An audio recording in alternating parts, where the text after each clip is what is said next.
Why is there so many situations where women are put in positions where they are made to feel unsafe and made to feel in danger? The way that the boys describe sex recently is so violent. All the porn industry is setting the standards. I feel like boys' behaviour, for me, started at school.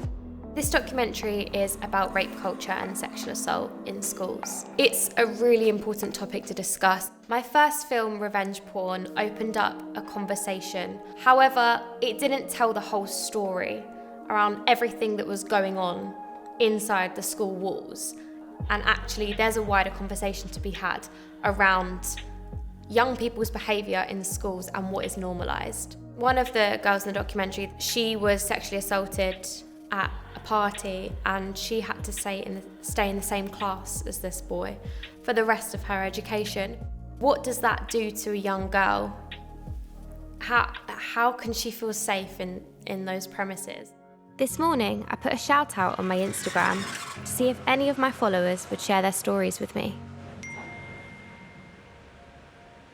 It's been a really essential part of this documentary and the creation of it, because it's meant that I can reach out and communicate with so many victims and survivors of assault, and they've felt safe enough to come forward to me. And I feel so privileged that people feel comfortable enough and safe enough to speak to me, and some people for the first time. Sometimes they just want to feel listened to and feel heard and be seen. That's so powerful, and that does show that social media isn't all bad. You know, we can use this to create a community and a real safe space for people to come forward and talk about negative experiences. I've had a text from some of the boys.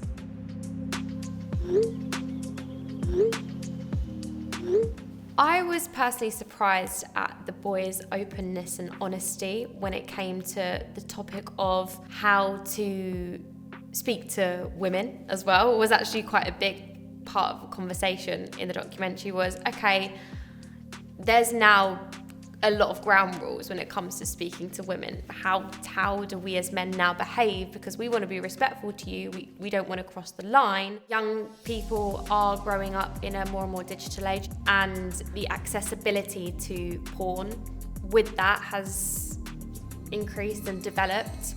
Very quickly, from a pretty innocent search term, you get into videos that are called that.